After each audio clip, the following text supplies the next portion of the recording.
Hello there, y'all. Welcome. Come on in. You like what I've done with the place? There's just something so important about setting the right scene. The right lighting, set dressing, and environment can make all the difference in life and in games. But how can you do that in your own games? What tricks of the trade can create an engaging environment, and what things can you do with it? Well, fortunately, today we have someone who is a bit of an expert on the subject. I'm hoping with them I can discuss some important options that often get forgotten in games in the heat of the moment. Whether that's an epic chase scene, a daring escape, or possibly a hectic fight. Sorry, I'm getting ahead of myself. I'm Rain, and this is Fennec Fables, where we delve into some fun prompts for adding depth to your TTRPG games, to give you some interesting ideas to think about as you play or prepare. Today, I got Quill of Damocles, the operator and artist of Quill of Damocles map making. I'll have their socials and links down below. I highly recommend you check them out.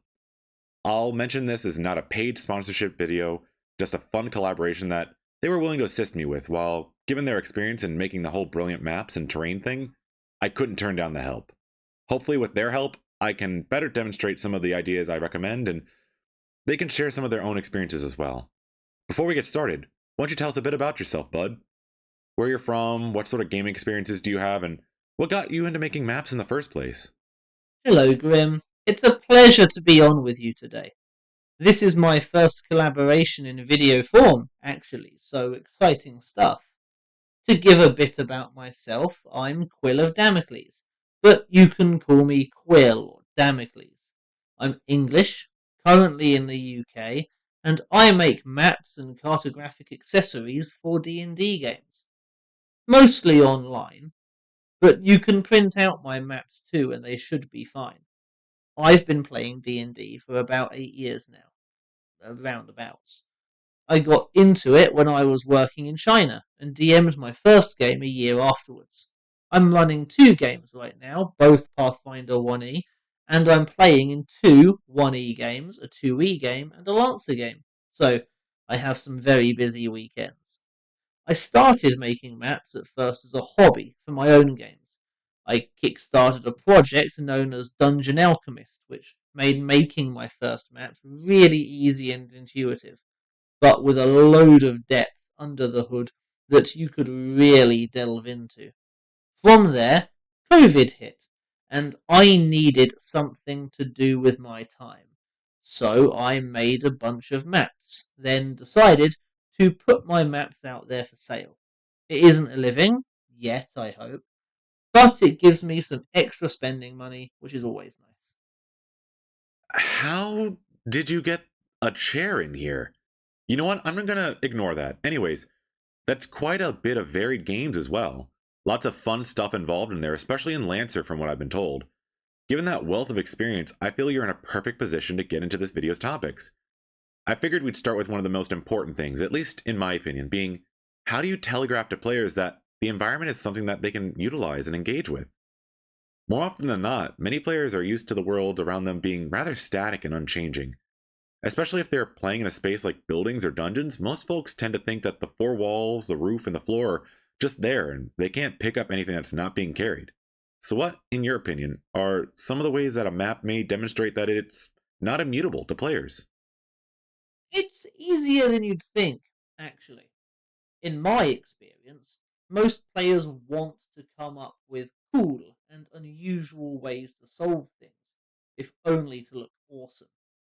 But if they need that extra push to think about the terrain, there are several things that you can do that I like to kind of boil down into 3 main points. You'll find very quickly that I rather like to organize things into lists. Simply put, the 3 X's: exhibition, exploration, and exploitation. So, number 1, exhibition. When they enter the room or the area, make it clear that the room is not in its original state, that it's decrepit or ruined or has wasted away in some way. Call out rotting support beams, crumbling pillars, piles of rubble where the ceiling has caved in. Maybe indicate that some of these things seem to have been done by other creatures, or as they're walking around, have a piece of terrain fall or crumble away nearby, or even beneath or on top of them. Maybe have a piece crumble while they're there to reinforce the idea. Show them that the place is old and fragile past just a passive description. If the place is newer, it isn't a ruin or a cave, show them parts of the environment that can be moved, can be adjusted. Show them it happening so they know that the terrain is not immutable. Number 2, exploration. Give them some environmental puzzles. Switches hidden behind cave-ins, puzzle pieces buried in the ground, puzzles where they have to destroy a piece of the terrain to proceed. This could be knocking down a pillar across a chasm to replace a fallen bridge, all the way up to blocking or redirecting water in a temple to raise or lower levels to access new areas, kind of like the water temples tend to do in Zelda. One example would be a recent session I DM'd where their way forward was blocked by high pressure, high temperature vents, and they had to find the source of said vents to redirect the flow to open up paths. They had to find the right sequence to get to the next area by adjusting and altering terrain. I didn't make the map, but I did add the notes and DM annotations to get the desired effect, which I'll expand on later. Now, this is also a core design philosophy behind an upcoming map of mine, inspired by the aforementioned Zelda water temples, where I try and design those sorts of things into the map itself to make it easier for DMs to visualize. Not only does it make the puzzle feel more of a result of age than trickery, but it seeds the idea in their head that the terrain can be actively altered. The map being designed this way helps a lot, since they can visualize the goal in front of them and shows that you've planned for that kind of interaction. And finally, number 3, exploitation. When they get into a fight, have them see the enemy adjusting terrain. Maybe an ambusher pushes a dilapidated column in front of them, which would be represented as a change in the map to cut them off from advance. Maybe after they get hit by a spell, they overturn a table to take cover behind. That sort of thing. Make the enemies destroy the terrain and give the party an obvious option for it. Say, for example, enemy archers just out of reach atop a rotting wooden platform. If they want to destroy said platform by attacking the supports, let them and reward them for succeeding. Players do sometimes need positive reinforcement to repeat desirable actions, since if it doesn't help them in some way, whether it be achieving a goal or just having fun, why would they waste resources on doing it? Of course, the simple answer is that a map can only do so much. A map can have features on it, and a map maker should always consider what elements of the map are visibly interactable or interesting. But at the end of the day, a map is just a map. It's a tool. And two different DMs can use the same tool to varying degrees of success and skill. So as a DM, do not feel constrained by what is visible on the map. You have the power to change it. The previous example I gave of superheated steam vents, I didn't have time to make a custom map of my own, so I used one from elsewhere. I just added the steam vents via lines and markings after the fact. As a DM, you can take a map and add what you need to it. That requires you to look at the map and think, where can I add things? And that's where map makers can help. By adding variants to their maps for different tones and by leaving enough open space that alterations are possible. Take, for example, my Forest Crossroads map. I have a standard, normal, peaceful version for more generic usage, and a map made for bandit encounters where an ambush has just been launched. In the generic example, you won't see the 3X's, just because I was designing it to be as generic and versatile as possible.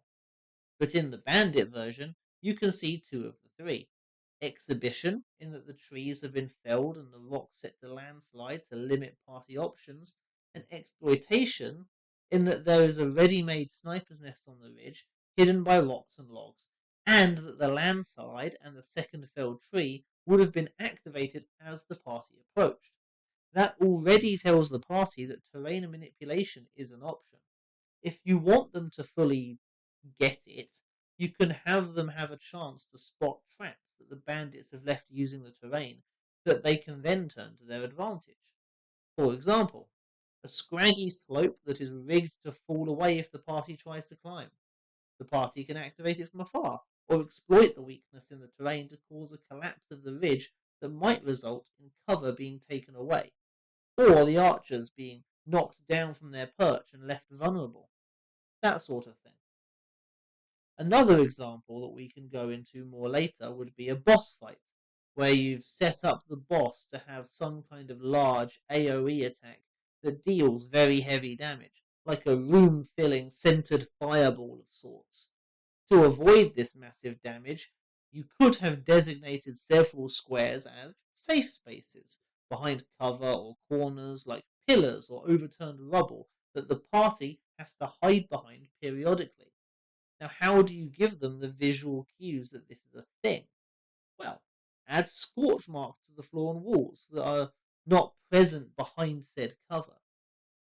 Add some skeletons of dead predecessors that didn't get to cover, or have a body half behind one set of cover, while the half behind cover has rotting flesh, and the side out of cover is scoured clean due to the heat or acid or whatever else you're using. Give them visual cues as to what's happening, and have them forced to use the terrain not to gain an advantage, but to just survive. Terrain can only be used that way when the DM puts their mark on the map, but we map makers can at least try and make it easier to do. Those are some absolutely stunning points. I'm particularly a fan of the three X's, being exhibition, exploration, and exploitation. And I'll be taking that for my own games. It's such a great way to keep that idea in one's mind. You are very much right when you mention the descriptions as well. As game masters, we are the player's key point into the world we are trying to have them inhabit. If we don't describe it, then it doesn't exist. You cannot expect players to do something novel if you don't give them any tools to work with. I absolutely love puzzles, especially ones that are tied into the actual world environment, so they don't just feel tacked on. Looking at you, random riddles and word puzzles etched in runes. It reminds me of one of my own personal favorites, which were tied into a rotating room puzzle that had a secondary element which was reflecting lights. The initial puzzle was them figuring out how and why rooms would shift so that I could ease them into the idea that things were not as they first appeared. As they continued to play around and shift things, they got accustomed to the layout and how it worked. Once they had that level of mastery, then the next layer of the puzzle was introduced, where they had to work together to rotate rooms independently of one another to refract a specific light to a certain source. In the scenario, this was to demonstrate intelligence that the dwarven crafters felt needed for whomever was to claim their prize.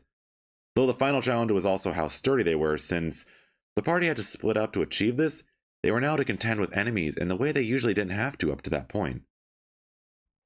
I feel that it's important to try and make it so that players are challenged in new ways, new types of fights, varied puzzles, and even old favorites in a new composition. To tie back into your three X's with exhibition, I'm particularly fond of having things that are actually not stationary in a fight. A lot of players are used to maps having to be static areas where the only things that are moving are the targets, but I find that I like to make them have to think one step further than that. I've used fights on top of carriages, scaffolding, winches and cranes shifting in active construction areas, running rivers with logs, or even building roofs if we use my flash flood scenario, which is a blast, and I've been eagerly hoping to one day do something crazy with lava or magma flow, depending if they are above or underground. In the end, these little gimmicks added another layer of engagement and complexity that really drives home that the world is active and alive and things aren't on pause just because they're entering into a fight or other encounter. It did leave me having to do some creative tricks both in my notes and at the table to make sure that everything was kept tracked and displayed in a way that was understandable to those that were observing it. For the flash flood, I created a randomized table for how far it would surge forward, which way it would spin, and the direction it would go forward, as well as the unique tile pieces for them to stand on so I could move them independently from the other map features.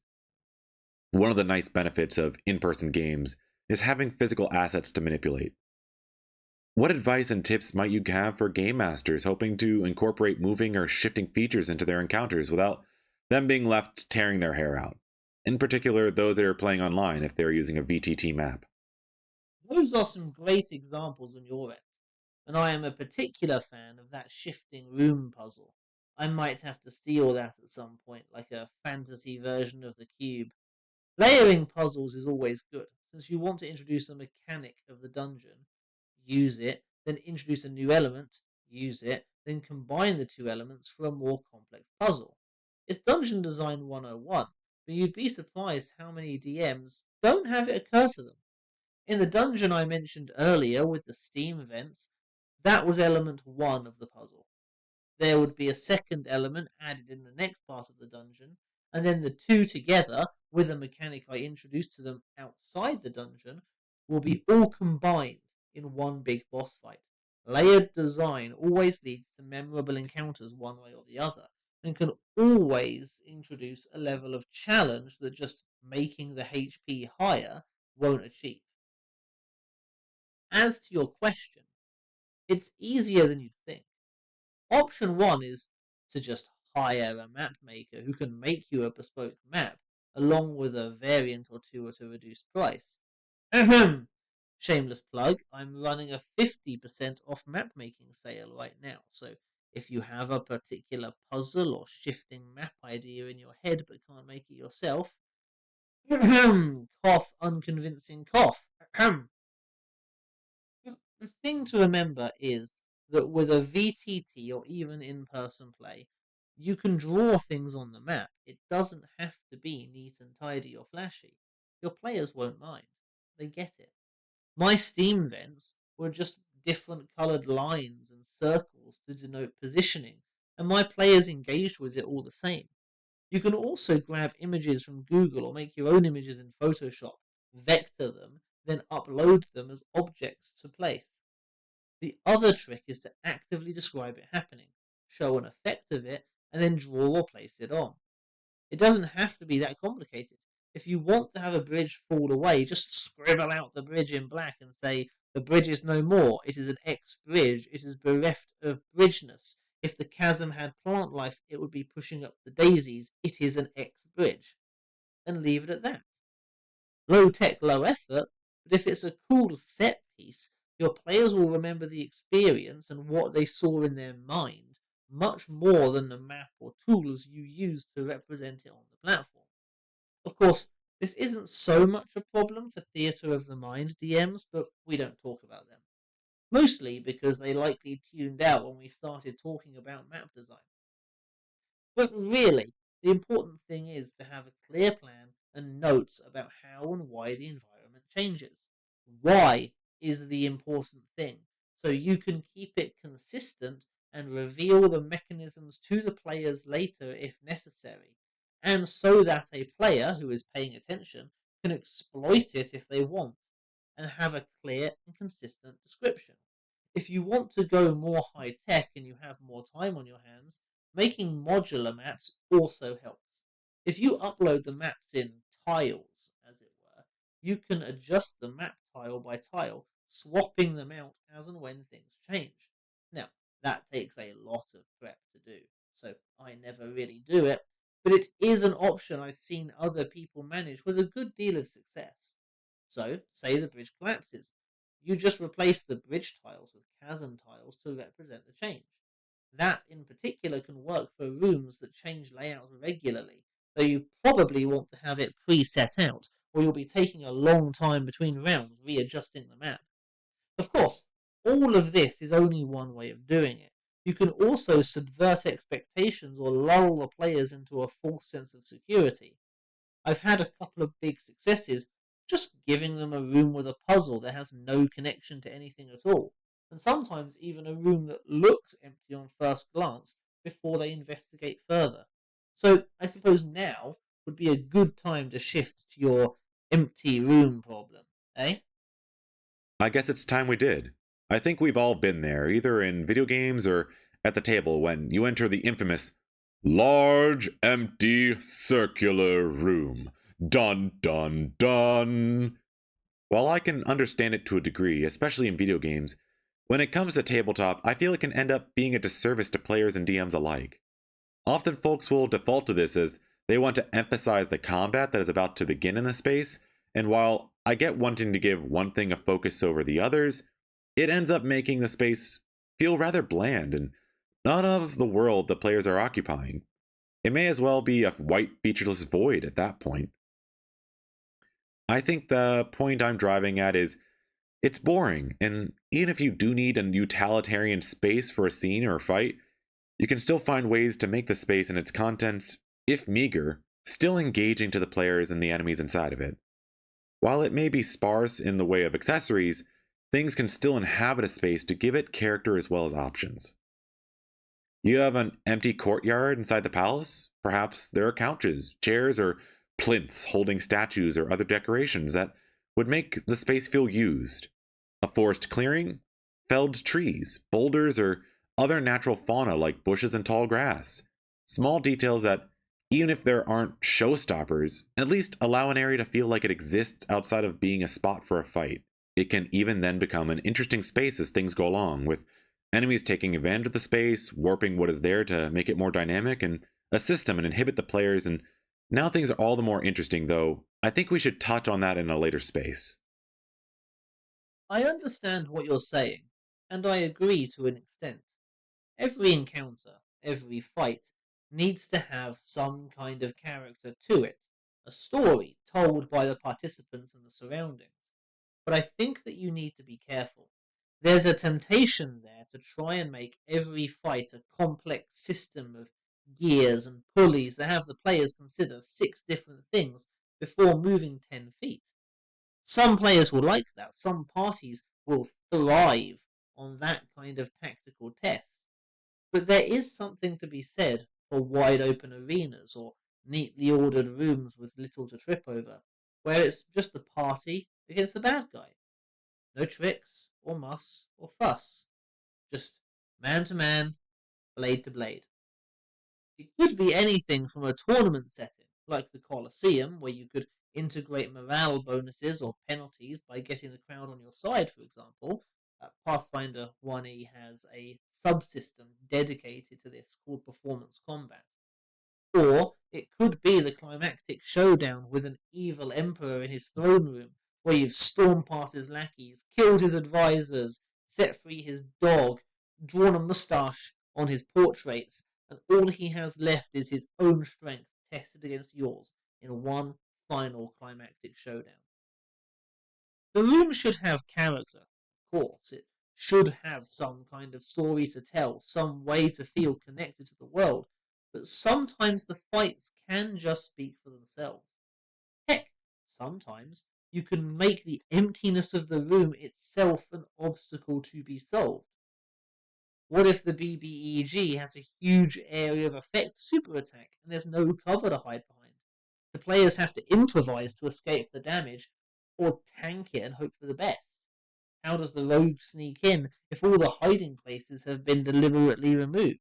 Or make the emptiness part of the story? It doesn't feel natural. It feels weird and sterile, and that's the point almost, using the absence of a story to tell a story.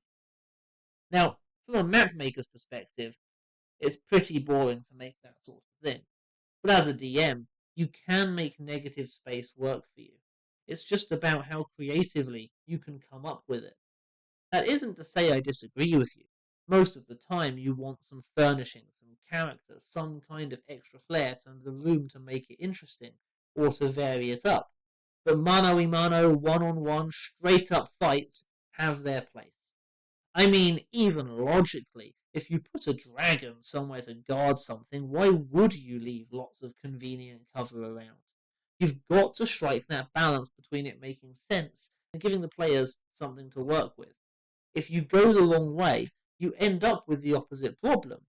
The Mass Effect and Gears of War problem, where you know a fight is going to break out because suddenly there's dozens of pieces of conveniently placed chest-high walls dotted around. So it's a balancing act. Empty rooms have their place, but they need to be deployed in a way that feels climactic and logical, rather than just plopped in the middle because you needed something to fill a room in your dungeon and it was 3 a.m. and your potato wedges had finished cooking. As always, context is king, and a good DM is more than capable of making wide empty room interesting. especially if the boss they're fighting has been deploying puzzle fights and ambushes and brain teasers against the party, and the party have finally managed to corner him. Getting a Loki-like character away from his tricks and terrain nonsense and his puzzle fights and getting to just go man to man, one on one, no extra tricks. If done well, that can feel just as satisfying and cathartic as struggling through one last climactic puzzle fight. It's all about the context and the execution. Makes plenty of sense to me. To go along with that, there is also something to be said about subverting a player's expectations. They all enter into a large space, and it turns out instead of a massive fight, it instead is a puzzle or challenge that they did not expect, or even midway through a fight does occur, and now they have to handle solving it while a fight ensues, encouraging teamwork and action. But as you said, sometimes the singular us versus you, no tricks, last stand fight has its place. In particular, if it's one guy or one guy with his flunkies. You mentioned the Gears of War series in here as well, and that does have me thinking of something I do particularly enjoy about those games, and that is their prioritizing movement, cover, and positioning. Making the party use what's around them and really getting into the space when they can.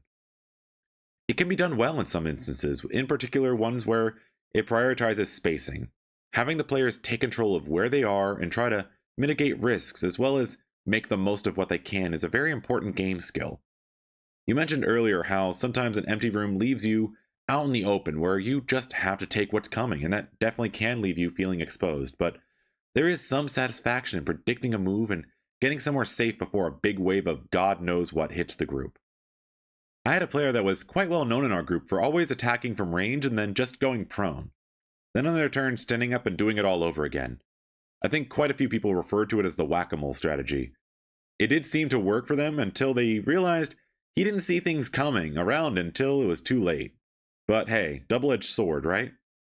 Along with that, I think that missing out on sightlines, cover, and movement are some very important and useful gameplay mechanics that don't get explored enough when using battle maps.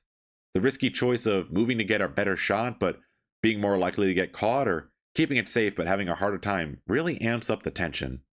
I want players and game masters alike to consider fights as less of a battle of numbers but also tactics and forethought. If they just rush in and assume that they can power through everything without a plan, then it does make it feel like they aren't being properly challenged and things can become stale. Likewise, for the game master, it can become really boring if you have all your enemies just be there to soak up hits instead of having their own priorities and plans for the space they are occupying. Absolutely. The large empty circular room can be its own form of interesting setup, but you are right. One thing you need to consider is how to block those sightlines in a way that feels natural but not annoying. You also need to work out how, once a PC has found a good vantage point, to encourage them to move around to find different ones as the fight evolves. This could easily be done by enemies shifting and moving and using the terrain as well, but from a map making perspective, you want to try and give them multiple correct options that each give their own unique advantages and disadvantages.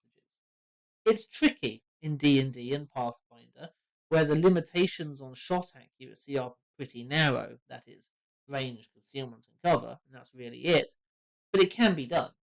Take my Rocky Canyon map as an example. The bandits would be on the bottom edge, set up to ambush travelers. In a combat encounter, do the PCs stay up on the top edge, on the mountainous terrain with the better vantage point, but at extreme range with limited options if their targets move? Do they move along the left side to jump across the gap using the rocky island with a tricky climb while exposed?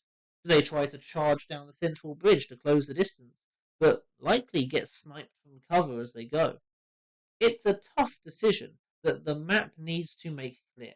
Sightlines can just be obscured by terrain or by man-made constructions, but it always needs to make sense rather than feel contrived. One thing that I think a lot of DMs forget is to make the reward equal to the risk. The more risky a tactic is, generally, the more rewarding it should be if it does pay off. That's my approach anyway. That makes an excellent point, and I definitely agree on the risk versus reward. I find that it's important that there is never one perfect option that will work continually, or else combat will grow stagnant and doesn't encourage innovation. Often DMs focus on things from a player's perspective, but it's also important, as you pointed out, to consider how those that they are contending with might utilize the terrain. In your earlier example, you mentioned that multiple types of paths player characters and enemies could use that make for good options. When it comes to those surfaces themselves that they are traversing, what are your thoughts on encouraging them to match the environments that they are dealing with? And following that, trying to utilize it to its fullest, either by the players or enemies. Having to adapt to things like ice causing potential slips on frozen tundra, rough, jagged outcroppings slowing movement, and possibly cover as well, or even the possibility that they are standing or climbing on may give away. I could totally see a group of experienced climbers that have made a cavern their base using their knowledge of sturdy footholds against the interlopers. Plus, I'm a sucker for natural environmental traps. I find that displaying that the environment acts as one would expect makes things much more immersive. I think it's a delicate balance, because whilst it is entirely possible for the party to be completely blindsided by certain enemy abilities and traits, it's also a game, and nobody likes feeling like they're being ambushed entirely out of left field. So, to take your example, if the bandits are experienced mountaineers, you need to do one of two things. One, build up to it beforehand. Leave clues in the terrain or in the world along their path. It could be pre-dug footholds that they notice. It could be discarded or broken mountaineering gear. It could be an ambushed caravan with evidence from assault from above. Or it could be a local settlement or a traveller who warns them with a rumour or a quest. This would fall under the exhibition in my 3Xs, and maybe a dash of exploration if they head off the beaten path and need to solve a climbing puzzle or find an abandoned camp. Delving into exploitation, maybe there was a combat encounter with a smaller group of bandits that use the same tactics to establish it as a thing that they can do before you move on to the main event, where a mistake could be potentially more lethal. This last one also makes the maps and the games feel more lived in, like there's stuff going on that the party isn't necessarily there for, that the world is turning without them there, rather than just popping in like GTA draw distance or something. Or, number two, have it be the example encounter, the exploitation tutorial, where only a few of them do it to set it up as a tactic that they are aware of later, and establish it as a tactic the PCs can try as well, if they have the resources. It's not a map example, but I do have an analogy about this. One game I DM for had a boss, and this was a mysterious woman they knew very little about other than she exists. So they reasonably had no real way to know how she fought. They knew where she was from, they knew she was high ranking, they knew she was a martial class with 2 blades, and that was about it. Her build was very unusual, using a combination of feats that you would never ever take unless you were specifically building towards something very unusual and niche. So the tactics she used would have come out of left field. It's not a build you would predict. So instead, I had them walk in at the tail end of her dispatching some NPCs, and a named NPC that they knew and liked, and knew to be quite skilled himself, and had them see her gimmick in action. Now, they still got rocked by this woman, and though they won the encounter, they failed to plan for her tactics and had a lot of trouble. However, instead of feeling, how dare you put us up against this, this was overtuned and unbalanced, their attitude was a much more zen, well, you literally showed us her gimmick. We just didn't plan very well, and that's on us. It changes the tone of a tough encounter if they have the clues and can look back and see them in hindsight. It's like dropping an encounter with a dragon. You don't just walk into a random cave and boom, dragon. There needs to be some indication that there's something big and scary nearby. The same thing goes with map terrain. The party needs to be able to see it, needs to be able to predict its usage, or figure it out quickly with context or combat cues. And the terrain, in most cases, needs to be neutral. Somebody might make it work to their advantage, but advantages can always be turned if you're clever. I'm a fan of an author named Brandon Sanderson, and he has something called his laws of magic. And the first one is that an author's ability to use magic to solve a problem is directly proportional to how well the reader understands the rules of that magic. If they don't already know it can do that, or can't see the logic in the chain of rules to allow it, it feels like you've pulled it out of your backside. I use the same principle with designing terrain in maps and in encounters. Your ability to use terrain against or for the party is proportional to how well you've led the party to understand that terrain, how many clues they've gotten, how many examples or how much knowledge they've gotten, or at least that you've given them the opportunity to get. If you give them clues and they miss it, that's on them. But most players are pretty good at accepting that. You want the terrain to make it tough on them, but you don't want them to feel ambushed as players rather than characters. Just on a pragmatic level too, having enemies that use the terrain to their advantage in an intelligent way makes them immediately more threatening, and less like just potatoes for the purposes of stabbing. A player's most dangerous enemy is an enemy who actually challenges their wits, and they'll be more memorable for it. Exactly. One of the key parts in making any game engaging is making it so that the players feel like they have all the tools in front of them. To properly set up and telegraph information in a digestible way, diegetically is paramount. It's a thing I love so much about the world and encounter building, to be able to take these little bits or rumors, environmental clues, and even set dressing, and leave it to the players to do things with it. It rewards those that actually engage with the things in front of them instead of, to use a video game term, fast forward and skip. When you take the time to leave all these prescient details in the world and the players can take them to turn the tides later on, it is exceptionally rewarding as a game master. I very much agree about the ass pulls as a player. Sometimes it can feel as if something is happening and you can't tell if it's something that was already there or not. As for the neutral terrain, that is very much an apt term, as while the folks that set it up may be more likely to use it or have adapted their plans to it, it should be possible and even likely for players to turn it around if they are clever enough and have the right tools to do so. To circle back to your dual weapon fighting female nemesis, I feel this is a prime example of the show don't tell approach to games that works so well. When you stand there and pontificate on the prowess of your perilous perpetrator, your players are not getting the same oomph that seeing them in action could provide.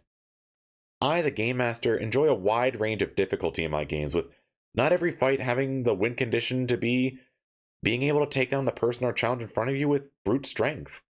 Sometimes you need to be able to approach things from another angle and involve what you have around you to best survive or escape. I've seen quite a few good uses of toppling columns and trees used to block paths. There's, of course, always the reliable falling chandelier and the oft underused breaking a wall to make an escape. What are some good ways you would recommend to those creating their own scenarios to include interactable elements in the scene, or in some cases, destructible elements? This goes back to the three X's, particularly exploitation. To delve a bit more into that particular X, think about the terrain from a more omniscient perspective. Let's go back to the example I gave of bandits on a platform, using it as an archer's nest, right? Think about where they are. What materials do they have access to? Are they high quality? Unlikely. The chances are they're making do with ruined or broken or half eroded equipment, so make it clear that the construction doesn't seem entirely stable. Then when a player tries to destroy it, let them. That is a direct piece of destroying the enemy's advantage by being clever. More indirectly, if you're fighting on a mountainside, maybe you want to give the option of a rock slide or a mudslide or triggering some kind of avalanche to give you the advantage. If you're doing that, then it would be a good idea to have previously seeded the notion of be quiet, this area is known to be unstable, and have indications during the fight that the sounds of battle might be disturbing the mountain. Seed the idea in their head to trigger a hazard in their favor. Then, when they think about the idea, they'll feel really clever. When you've done something right, they won't actually know until reflection that you were hinting at it in the first place. Now, is there a trap nearby? Have the players recently found a trap or solved a puzzle? If so, give them the option to use that knowledge against the enemies. Did they just solve a jumping pressure tile puzzle that would have erupted in gouts of flames if they'd gotten it wrong? Or make enemies equally as susceptible to those traps? Give them the option of shoving enemies onto it. As an example, in the Pathfinder 2e game I'm playing right now, the party found a hidden room and activated a mysterious device that turned something on in the next room. The party lured a kobold towards the middle of the room in an attempt to distract him enough for the party to get a good look at what they were looking at through the secret window. Unbeknownst to us, we had turned on a trap in that room, and the kobold stepped on a trapped tile and got a spike through the brain for his trouble, which was a shock and was horrifying to my pacifist bard, especially when the trap crit and just killed him outright. That is a moment that stands out in my memory because of how it was set up and how the terrain was used neutrally. Some examples off the top of my head: destroying ladders to limit enemy movement, collapsing platforms or unstable ridges, triggering known hazards to your advantage like a trap or environmental conditions, abusing elemental combinations on existing environmental conditions, so electricity on a puddle, attacking a weak piece of terrain like a rock or boulder or pillar to crash down into an enemy position, giving the party a way to adjust terrain in big ways, e.g. a switch that opens a floodgate into a reservoir or a dried riverbed, snuffing out the lights of an enemy who can't see in the dark when your players can. In short, think about how the enemies interact with the terrain as well, and consider that the terrain is not a backdrop, it is not a flat 2D canvas on which little miniatures move around. For the characters, it's like a living, breathing world and reacts accordingly.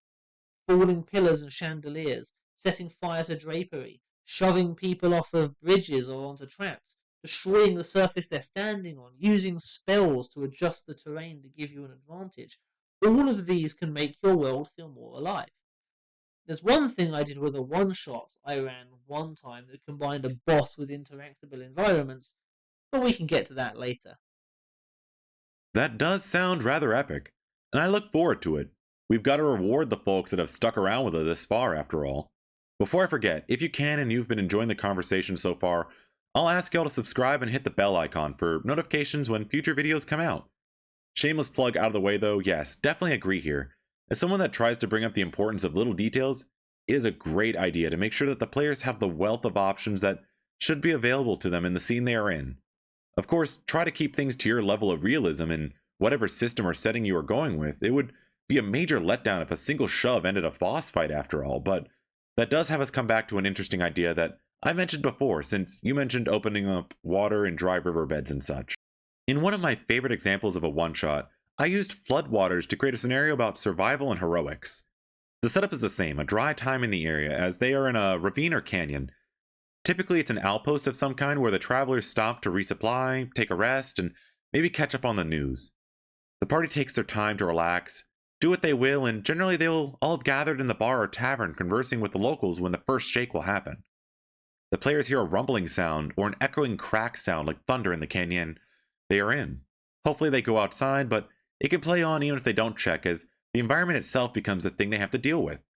Generally, I have it as a dam break, but a heavy storm is also a viable option if you want to go that way. The flash flood takes out the buildings there and leaves the party with them and whomever they were trying to converse with in the area to make it to safety.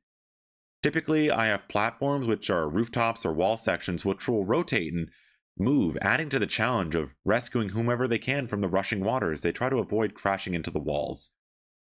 I wanted to do a similar thing with lava flows, but just haven't been able to find a viable campaign for that idea to come up yet. There's just something so interesting to me about trying to move from platform to platform knowing that the floor really is lava this time. Have you ever done anything similar to this as a map or a game challenge? Do you have any recommendations for those that would want to involve the environment itself as the threat to face? It can be challenging to incorporate the terrain in a way that isn't an instant death if they fail. That's the problem with a lot of terrain as the enemy ideas, in that if they don't feel fatal, they also don't feel all that threatening. A barbarian with enough health can certainly tank an avalanche or two, just out of their hit points if the dice rolls lower on damage. So the balance is to make the consequences a punishment for failure without making it a game over screen. I like your idea for a flooding chamber. Since the players can still swim, they can hold their breath. There's the chance for them to explore the underwater area for a different way out if they fail. And there are even some traversal options unlocked, since now they can move in 3 dimensions. Lava is a little harder to do that with, but there are still ways you can incorporate that way out. I remember one time I used a chamber of flooding poison gas, which was slowly choking the oxygen out of the dungeon. Now that was fun. The party either had to plug the vents or escape the dungeon to higher ground before the air got too thick. Had they been caught in the middle of it, it would have been slow poison damage rather than an instant death, and they'd have the option of finding air pockets here and there to help them navigate to the vents to shut them off. So, I would say my advice there in terms of map making is to design several ways around it so the party can feel like they have agency and design the map thinking about how it would look if it was flooded, or if the water levels were higher or lower, or if there was a plant overgrowth, or if that wall had collapsed. Think about how that changes the landscape, and even include some paths that would only be accessible if the landscape were changed, either through destroying a wall or raising water levels. It makes the dungeon feel more varied, and actually means that the terrain plays a part even in how it changes. The other thing to consider from a DM perspective is how the players might try to solve it, and give them enough context clues to work it out. You also, as a DM, want to make sure it makes thematic sense, not just thrown in there just because. But the biggest piece of advice, as I said, no instant failure states. You need a punishment, but not a game ender. So make it lethal, but not immediately so. Give them a route or two out if they fail the first step, and leave death behind the third failure in the chain instead. That way, if they do die, they feel like it was a result of their own inability to think of a solution, or the dice screwing them over, rather than you blindsiding them with a trap they weren't ready for. This also goes back to one of the X's. Litter clues around the dungeon that the terrain may be malleable.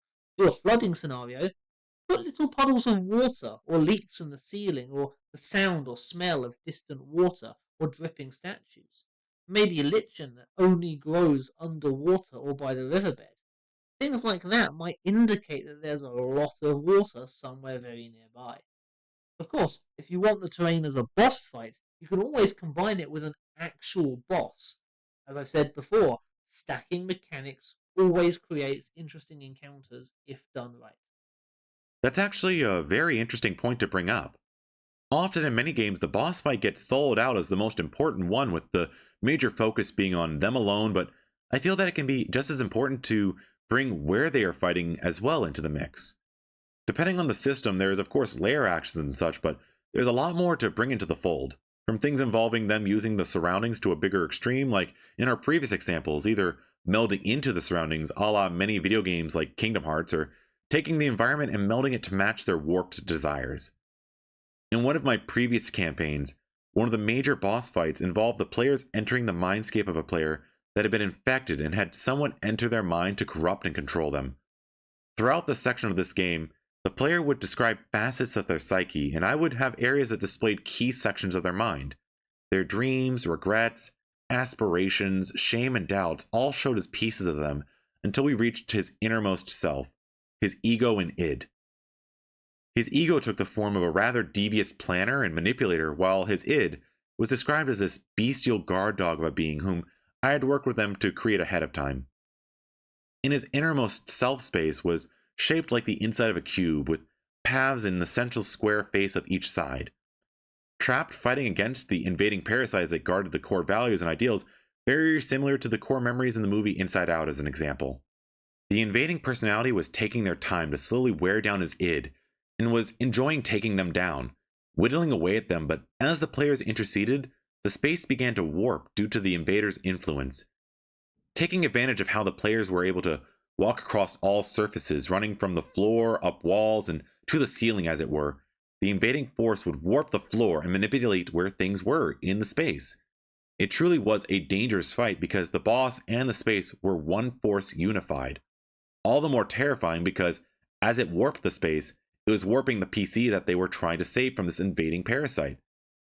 What are some of the ways that you would advocate for game masters to involve the environment in their boss fights? Wow, that sounds trippy as hell. A bit Inception meets Lord of the Rings. That's one of my favourite tropes, the battle in the centre of the mind. There's a lot of fun and weird ways you can bend and break physics with that. In terms of general advice, though, it's to not look at terrain as an addition or something to hinder the players. View it as part of the boss fight itself, using it to layer onto a boss that helps the boss but hinders the players, but can be used to make the boss easier if exploited in the right way. Use it to encourage movement and shifting tactics so the players can work it out and be clever about it. One that leaps to mind is a boss fight with a Cerberus that my players had one time. It was a large chamber in the centre of a lava flow, a bit arena-y, but with one major difference. On the ground were several squares that I denoted ahead of time as terrain squares.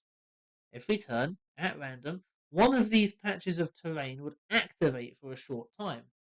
It could be a flame wall, it could be a smoke wall, it could be noxious fumes that poisoned anybody in that square. It kept the terrain shifting and changing and forced them to adjust position as they also fought the Cerberus. Now, if I did it again now, I would make it a set sequence that the players could work out rather than random, but hey, hindsight is 2020, right? But even with the randomness, towards the end, the players were trying to bait the Cerberus onto the poison tiles or shifting behind the smoke tiles to avoid being targeted by its ranged abilities due to concealment. Starting to use this random terrain element to their advantage, shifting tactics round by round as new random things happened. So that's one idea. Using a terrain element that starts out beneficial to the boss, but which can be exploited by the players if they're clever. Another option is by making the obstacle also a path to defeating the boss entirely. Let's say that the party is fighting an entity that is gaining power from a series of crystals. The party needs to find those crystals during the fight to depower or kill the boss, and the terrain is both stopping and helping them reach them. Say they have to adjust water levels, like your example, to reach different parts of the map, opening up new routes to find these crystals while the boss attacks them and tries to whittle down their health. One example of that comes to mind when I was running a Christmas themed one shot. The end boss, Krampus, was nigh invulnerable as long as 4 Christmas hearths were unlit. So the party had to get to and light the flames to depower Krampus enough to take on. But at certain points in his health bar, Krampus would use one of his SLAs or spells to put the fires out, and the party would have to light them again, but with new obstacles in the way. For example, an ice slip. Another example is a boss fight coming up in one of my games where I'm stacking several introduced mechanics together, including deactivating poison vents to open up new paths, to get to the boss's seed pods, destroying which will remove resistance and abilities from the boss, making it easier to fight head on. And of course, the final option is the simplest, to just make the terrain shifting but neutral. Again, in that Christmas one shot, the party was fighting Jack Frost. At one part of the fight, he summoned several large ice spear-like structures, making the terrain harder to navigate and a bit more maze-like. However, those same pillars could be used as shelter when Jack used one of his AoE effects, blocking line of effect and saving the party's health pool a little. It's all about creative use of space and terrain, and thinking about how that affects traversal and tactics. And keyly, giving the players a reason to consider that, a prompt to push them into using the options provided. That's the big thing. Players will take the path of least resistance, so you have to give them a reward or a goal that gets them off path and thinking creatively. You'll find that if you do this a few times, the next time you have a boss fight, they'll start looking for the exploit or the trick on their own, even if you haven't said there's one. And that's a glorious thing to see. Immediately your players are engaging in the fight way more than my turn, I hit it, and moving on. Combat in D&D and Pathfinder especially can drag on a little. So anything to make it less monotonous and more interactive should be employed judiciously. Very much the case. I do think that the concept should be applied more often in games. In particular, the ability to not only try and anticipate or predict, but to also try and adapt to it or even use it to your own plans. Your example about having set tiles that would be on a type of rotation reminds me of something I had done in a previous video, mentioning how some abilities are often underutilized primarily because there's circumstances in which they may be useful or rarer.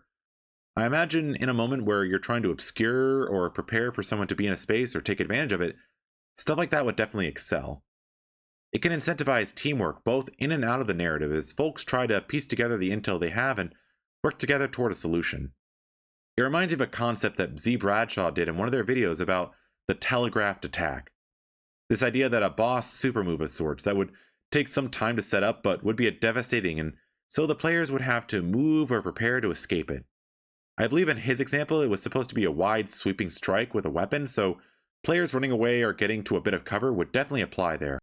But to get back to your Cerberus example, you mentioned having tiles shifting about as a spot of terrain engagement, and I'm wondering if there's a way you might take that further. That sounds like a particularly dastardly fight, but it also feels like that had less of a Cerberus influencing the terrain as much as the Cerberus was using things happening around them. There was a fight I had in a prior campaign that... Wait one sec.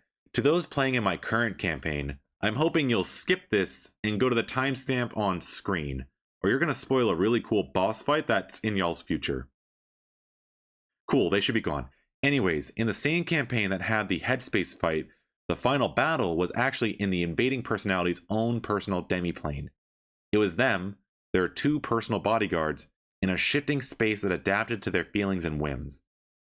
As the fight progressed, the actual space began to warp and move, going from their kitchen, as it is where they stored the repressed emotions and psyches of those that they felt were particularly tasty, to its throne room, where it observed the realm and waited till it broke the space, and it began a roiling mass almost as if it was its own living entity lashing out. Each scene would occur after a particularly traumatic moment to them, either them losing a bodyguard or getting to a set amount of damage, at which point they'd then have to drain one of their minions to recover up. Each space had its own quirk, which I don't want to get into too much, but it made each bit of the fight feel as if they were moving not just through space, but also through someone's downfall.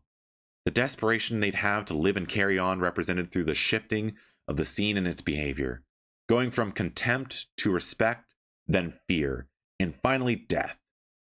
The last time I ran it was a big hit and definitely threw them for a loop, as they adapted and tried to press the advantage when they could and scrambled when they were on the receiving end. Would you have any tips for those that want to incorporate anything similar? Fights that warp or adapt as they move along? Ah, that sounds interesting and devious. In my defense, this Cerberus example was years ago.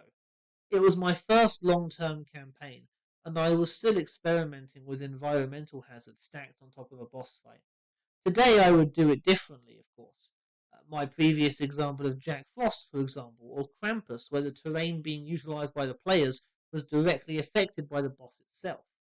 The problem is, you want to balance terrain utilization and control with boss strength. Add too many moving parts and it gets overwhelming. It goes from being a fun challenge to being a secret Dark Souls boss. And in D&D, you don't get easy resurrection upon a failure, so you have to be aware of the capabilities of the party. Of course, if you do have easy resurrection, go wild. There's something to be said for using those mechanics in a Dark Souls style game where death is cheap, all it costs you is time. But in terms of employing them, really, it's all down to the DM to make things feel natural. That is, the party needs to accept that the boss can do these things, so the set dressing is important. Where are they? How is the boss doing this? Are there patterns that they can spot? When the boss affects the terrain, how does the party see that coming, or know that it's the boss doing it? One boss fight I employed was a vermin druid who didn't so much alter terrain as he did summon hordes of vermin to act as terrain. creating difficult terrain over carpets of writhing centipedes, creating walls of buzzing locusts, clouds of noxious gases, that sort of thing. It felt thematic. The party could tell he was doing it, and they had a route to stopping it, which was, punching him in the face a lot. As long as it makes sense for the fight or has been established beforehand as a thing that can happen, players will accept a lot in the name of cool and fun. One of the best ways to warp a fight as it goes along is the phased boss fight. At certain milestones, the boss changes their behavior, changes the terrain in some way, or otherwise affects the fight. One phased boss fight that I remember running was against a large plant contract in the form of a gorilla. The fight began fairly simply, with it taking swings at the party. When it got to a certain health total, it climbed the giant tree behind it and started throwing things at the party. It would throw large vine boulders from up high, which dealt massive damage. The party would see a shadow where it was going to land and need to scramble out of the way to avoid it, going to your telegraphed attacks point earlier. Alas, when it hit the ground, it would also spawn several smaller enemies that the party had to deal with as they tried to dislodge the gorilla from the tree.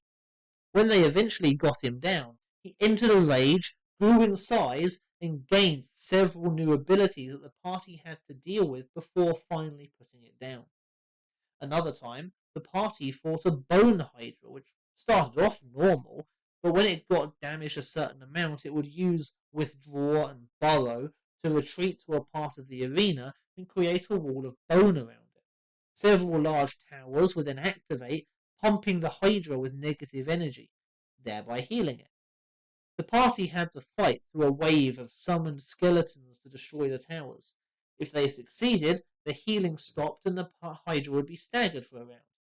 If they failed, the hydra would heal most, if not all, of its hit points and come out of the gate swinging. I'm planning another phased boss fight soon, but that would be telling. Well, I can't have you giving away all your secrets, can I? After all, your players might see this video and spoil the surprise after all. I do so love the idea of a boss scampering away to try and recover in a mad dash to interrupt it. Healing is definitely one of the things that I feel players take as being something that only they can do. As soon as the boss does it, it's that look of disgust and going, "Hey, he can't do that! Only we can do that! Get him!" And I definitely like the interrupt stun option. Gives the enemy its own risk versus reward option. Makes it feel like an actual being instead of a sack of features and HP that gets pummeled till it gives items. I think that's a good place for us to begin wrapping up, don't you, Quill? I want to thank you again so much for having this chat with me and giving me and hopefully the viewers some great new ideas and insights when designing maps and terrain for their games. When it comes to making the world feel that much more alive, a few simple changes can do so much, and it adds so many new avenues of engagement, both for the person designing, but also for the players who will be interacting with it. Any last minute things you wanted to say before the viewers leave? I think we've covered everything. All that's left for me to do is the shameless plug. If you liked what I had to say and liked what you saw of my maps in this video, consider giving me a look to support me.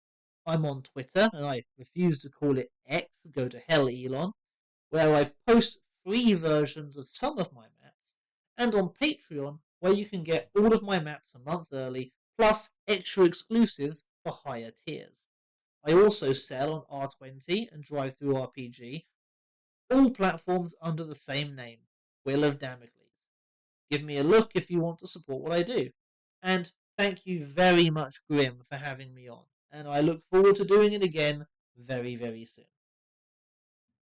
Great talking with you, man. Again, I will have your socials down in the description below for those that would like to check it out. I believe at the time of this recording, he has a sale going on for custom map making, so don't be afraid to check it out. If you can, a like, a share, or especially a subscribe really helps as I'm working on getting more of these videos out. I've been working on my way to 500 subscribers, and I'll be having a contest and a giveaway when we get there. If you enjoy answering TTRPG prompts or questions, please join me on Twitter or Blue Sky, where I post daily, which is down below in the description and linked on the main channel page. Who knows, your responses may be part of a future video.